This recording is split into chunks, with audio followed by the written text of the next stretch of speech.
At the age of 18, I decided to throw a Halloween house party at my parents' place. It was an invite-only affair, and I made it clear that no strangers were allowed, as per my parents' rule. They were conveniently away for the weekend, allowing me to host the event under the condition that the house would be left even cleaner than before the party. I extended around 50 invitations, and about 40 people ended up attending. The party commenced around 6 p.m., just as darkness began to envelop the day. The celebration took place in both the backyard and the first floor of the house. My parents had left money for refreshments, including sodas and snacks in the kitchen for guests to enjoy.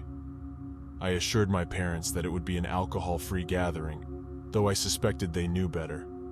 A friend, a bit older than me, brought his DJ equipment to provide the tunes, and as the night progressed, the party was in full swing. Everyone seemed to follow the rules and not invite strangers, as I recognized every face that entered. Each guest made it a point to greet me upon arrival. I kept my own alcohol consumption in check, wanting to maintain some level of responsibility.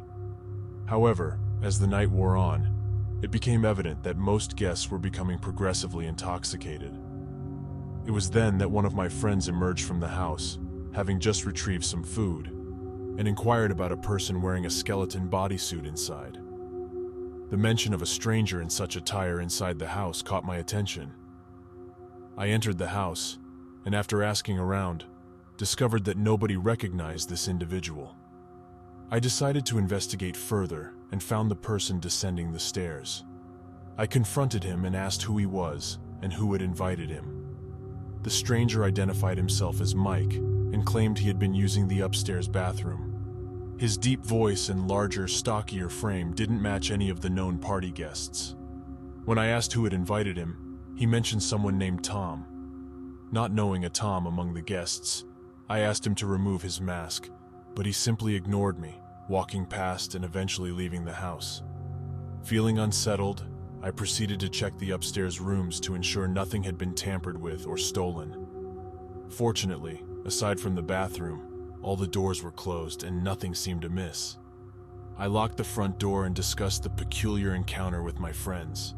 As the night wore on, the party gradually wound down around midnight, and most guests left. A few close friends stayed behind to help with the cleanup. Once everything was settled, I began preparing for bed. One of my friends, Vinny, chose to spend the night on the couch downstairs. After brushing my teeth and changing into pajamas, I decided to join Vinny in the living room for some quiet time. We enjoyed a few drinks and watched funny YouTube videos on TV. By this time, my 14-year-old sister was asleep, as she had not been part of the party. We took care to keep our volume down.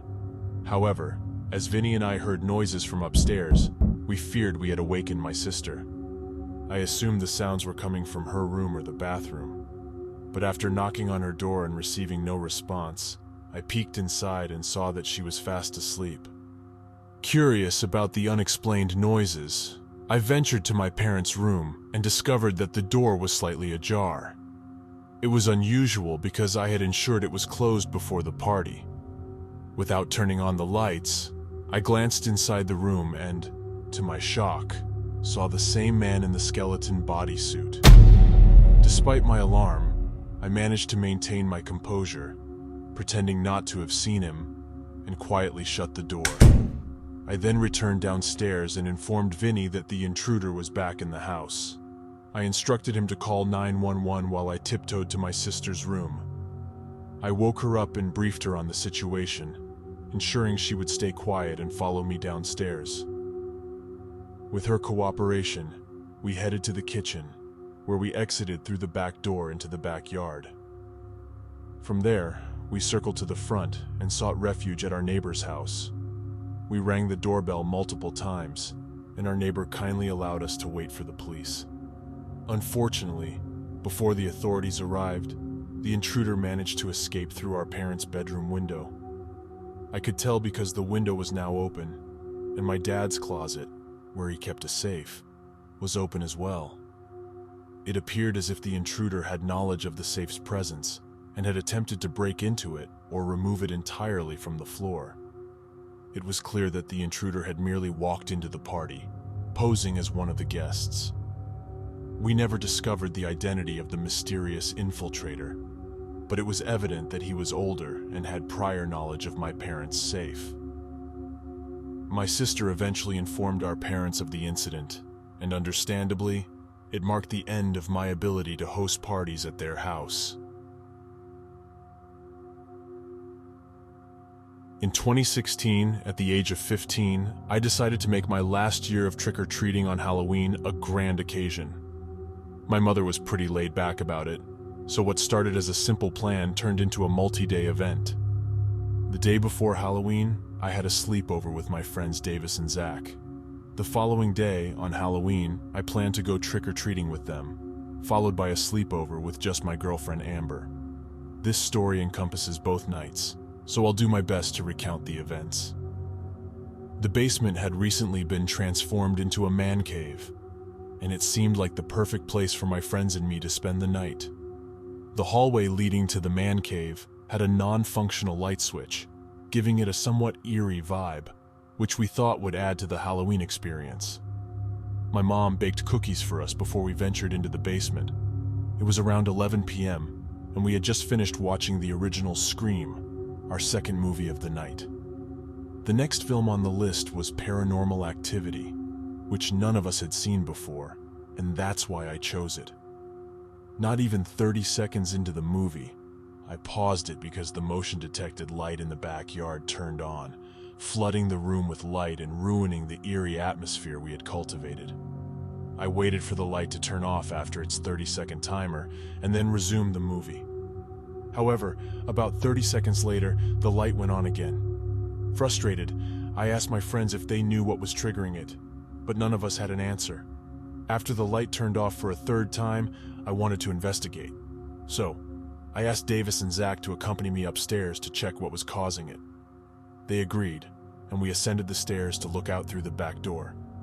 By the time we reached the door, the light in the backyard had turned off, making it difficult to see anything. We waited for about 5 minutes, but nothing out of the ordinary happened. We returned to the man cave, deciding to end the movie and just chat while looking at our phones. It was apparent that we weren't too invested in the film. However, about 2 hours later, when everyone else was asleep, I was scrolling on my phone when I saw the familiar glow of the motion light through the window. It marked the 4th time that night. At first, I dismissed it, assuming it was some kids attempting to prank us. But the more I thought about it, the less sense it made. I decided to check the backyard one last time, only to find it empty. Exhausted, I returned to the man cave and called it a night. The next night arrived swiftly, and I had a bag full of candy, but it also marked the end of my childhood era of trick-or-treating. I felt a tinge of sadness, but I decided to make the most of the night without dwelling on it. However, the strange events from the previous night still lingered in my mind. I debated whether to share the story with Amber, who was quite easily frightened. I didn't want to ruin our night with a scary tale. We were at one of our last houses on the trick-or-treat route when Amber suddenly cried out in pain. She explained that a rock had been thrown at her. Turning around, I spotted a man in a clown mask standing about 15 feet behind us. This happened during the clown epidemic period. I told the guy to leave, but he just stood there. Observing him closely, I realized he looked like an adult. His clown mask was the only part of his costume. We continued walking, but the man remained behind, unresponsive to my request. We called it a night and skipped the last few houses out of anxiety. Returning to my house, my friends were picked up, and it was just Amber and me, sitting on the floor examining our candy.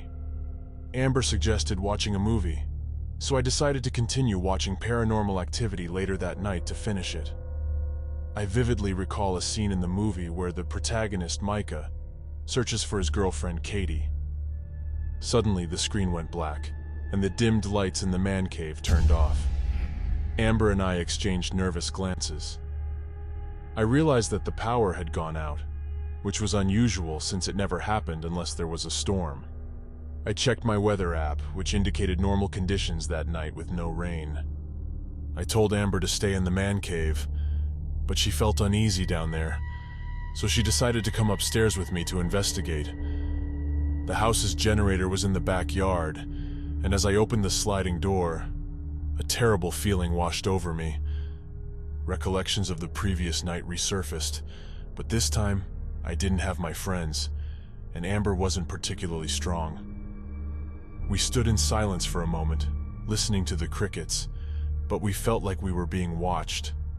I felt a wave of nausea wash over me. Deciding it would be safer to stay in the house, we headed back inside.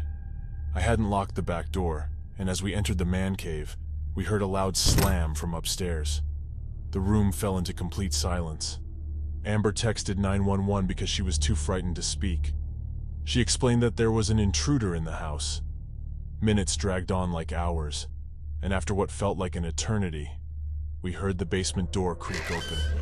Footsteps echoed down the hallway toward us. The situation became increasingly dire, and I contemplated the possibility of having to fight if the intruder discovered our location.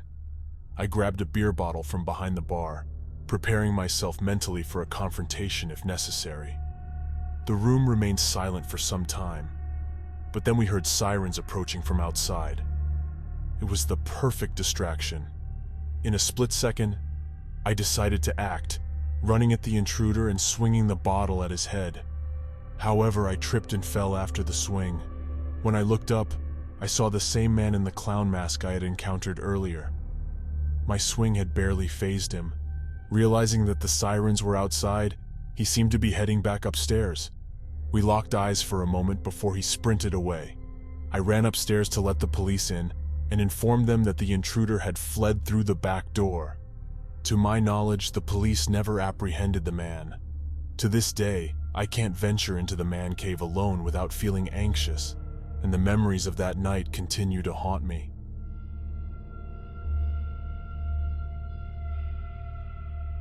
On Halloween weekend, which happened to fall on a Saturday this year, my mother took her role as the neighborhood's ultimate decorator and candy distributor very seriously. It was almost as if she engaged in a friendly competition with our neighbors to create the most sought-after trick-or-treat destination in the area. We resided on a corner in a typical suburban neighborhood, which meant that we extended our decorations to the side of the house as well. Since Halloween fell on a Saturday, we observed that kids began their trick-or-treating activities earlier in the day. However, it was a cold and cloudy day with a looming possibility of rain in the forecast. My mother, however, seemed to overlook the weather's influence on the number of trick-or-treaters.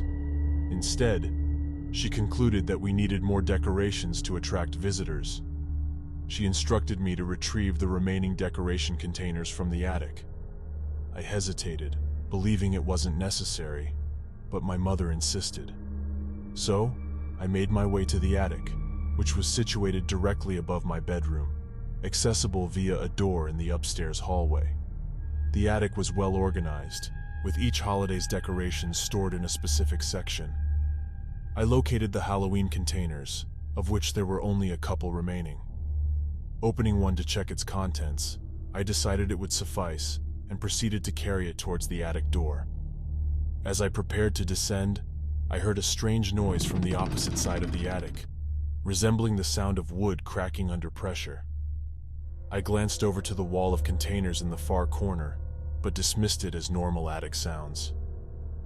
I descended from the attic with the decorations.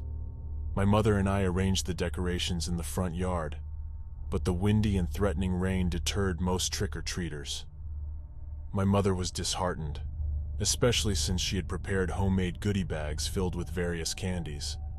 It seemed like we wouldn't be able to give most of them away. As the day progressed, I retreated to my room to play video games on my laptop, while my mother remained downstairs, distributing candy to the occasional trick-or-treater. The rain intensified as the day transitioned into a Halloween night filled with thunderstorms. A dedicated gamer during my teenage years, I usually opted for a night of gaming over going out with friends on a Saturday. This particular night was no exception, and I stayed up late. It was still raining outside when I heard another sound from above, resembling footsteps. I wondered if my mother was in the attic, but it was late at night. I paused my game and listened for a while. and the noise ceased. Concerned, I ventured into the hallway and noticed the attic door was open. Subsequently, I heard sounds emanating from the kitchen downstairs, where things were being shuffled around in the fridge. My heart raced as I tiptoed to my parents' room. Upon opening the door, I found both my parents fast asleep in bed. My stomach churned with fear as I quietly approached my dad to wake him up. Whispering, I informed him that there was an intruder in the house, likely hiding in the attic. My dad, although not imposing, reached for a police baton he kept under the bed for emergencies. He didn't anticipate having to use it. My dad instructed me to remain silent as he cautiously peered into the hallway. When he returned, he whispered that he had seen someone climbing into the attic and proceeded to lock the bedroom door while dialing 911. Now, my mother was also awake, but we all remained as quiet as possible, not panicking. We anxiously awaited the police's arrival, and my dad headed downstairs to open the front door. By the time the police entered the house, the intruder, a disheveled-looking man, had concealed himself behind a wall of containers in the attic.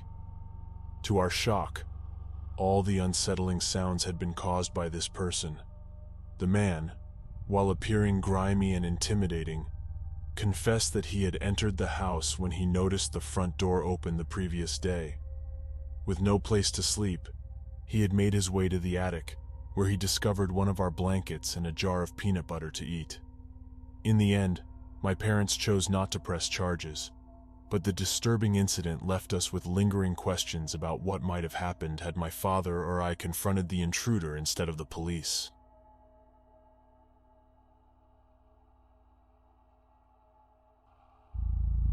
Hey everyone, if you enjoyed today's scary stories, consider subscribing and dropping a like on the video.